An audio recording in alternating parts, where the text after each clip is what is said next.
ఈ భారతదేశం నిలువగలుగుతుంది. అందుకనే భారతదేశంలో పుట్టిన వాళ్ళ అదృష్టవంతులు. మాకు పుట్టిన దేశం ఈ భారతదేశం. అందుకే మన దేశంలో స్వర్గం అన్నారు. స్వర్గం అంటే మనదే స్వర్గం. భారతదేశంలో జన్మించిన వాళ్ళు స్వర్గం ఉంటారు.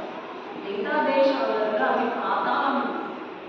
స్వర్గం కింద, స్వర్గం కింద ఏముంటుంది? అది భారతదేశం కింద శిఖరం కింద అన్ని దేశాలు ఉంది.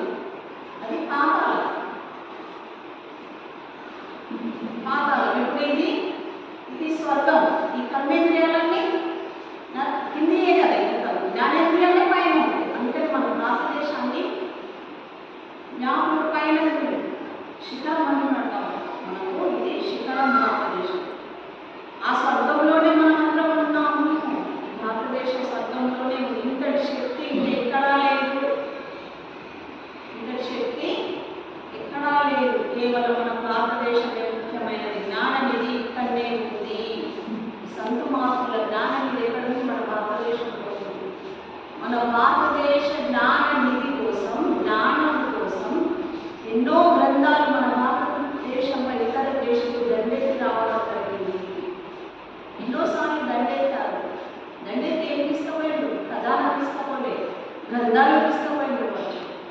మన ఋషిమునులు రాసి పెట్టిన గ్రంథాలు వాళ్ళన్నీ మనకి తీసుకొని పోయారు. మన కథాలు తీసుకుపోయి వాళ్ళ భాషలో అనువదించుకొని టీవీలు, ఫోన్లు అన్నీ ప్రయోగాలు చేసి చేయడం జరిగింది. ఎవరి? మన గ్రంథాలు అన్నారు. మన వాళ్ళు ఏం చేస్తున్నారంటే బొట్లు పెట్టుకుంటా, ఆరాధన ఇచ్చుకుంటా కూర్చున్నారు. ఇతరులు దాన్ని చదివి ఉపయోగంలోకి తీసుకొచ్చుకుంటారు. దాన్ని ఎలా చేయాలి అని మన భారతీయులనే తీసుకెళ్ళి వాళ్ళ భాషలో మనం ఉపయోగిస్తున్నారు. అది కూడా అట్లా జరిగింది మన భారతదేశం. అందుకనే జ్ఞాననిధి మన భారతదేశంలోనే ఉంది. గాలి నా తండ్రి. సంతమాకులు ఏమంటున్నారు?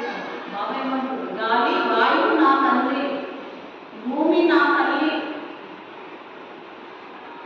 జన్మనిచ్చిన తల్లిదండ్రులు అని చెప్పలేదు ఇక్కడ సంతమాకులు. గాలి నా తండ్రి, భూమి నా తల్లి అని తుకారాం మహారాజు అన్నారు. మరి ఆ వారు ఎలా నలుదిశలకు వ్యాపించుకున్నదో నా యొక్క ఈ లిఖితపూర్వక గ్రంథాలన్నీ అందరికీ వ్యాపింపచేయాలి అని అంటున్నారు. వ్యాపించాలి అంటున్నాడు లోకాన్ని. నా జ్ఞానం అందరికీ విశ్వం మొత్తం